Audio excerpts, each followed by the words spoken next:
ښه اظهار صاحب تاسو دا تاسو کوم چې ګوره محبت چې کوم دی کنه نو دا خو مونږ په خانو کې نشو بندولې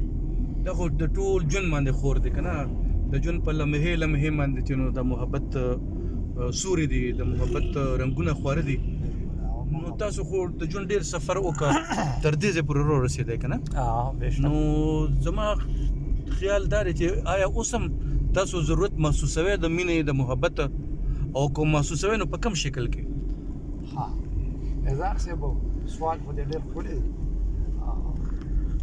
د خپل معنویت او د مقصدیت په حوالې سره یو ډېر جامع سوال لیکلی دی جی محبت بلا رنګونه دي یو رنګ نه دی صحیح په ځوانۍ کې چې یو سړی محبت کوي د هغې یو ځان له رنګ او خوند وي بیا چې د ځوانۍ نه پس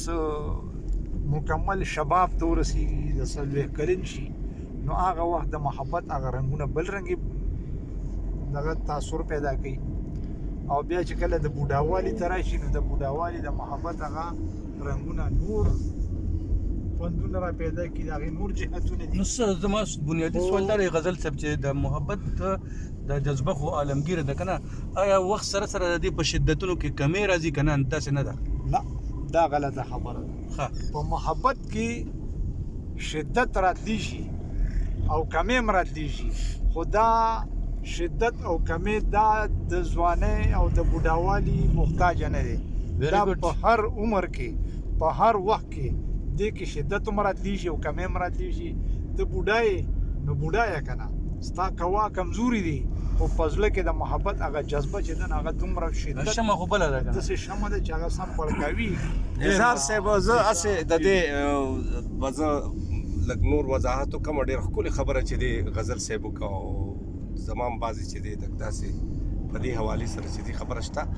زما هسې چې څومره چې دی اورېدلي دي خصوصا چې دی تاسو نه ده نه په کلاس کې په هر د ډېرو دغه نه نو د هغې نچوړې دا را ویستې دی چې یاره دا مینه چې کومه ده که نه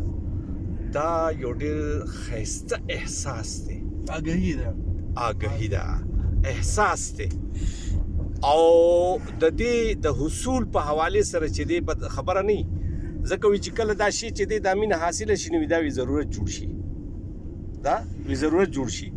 نو دا احساس چې دی په هر عمر کې لکه څنګه چې غزل صاحب وویلې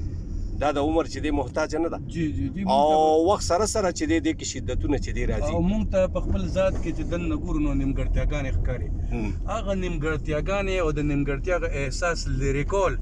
هغه اصل کې محبت دی ټیک او دا مونږ سره بابای رومان ناست دی بابای محبت دی نو غزل صاحب په مخ کې ته نور تفصیلات نه بیانوم بس د دې ځای پورې کافي ده صحیح ډېره مننه خوشحاله اوسئ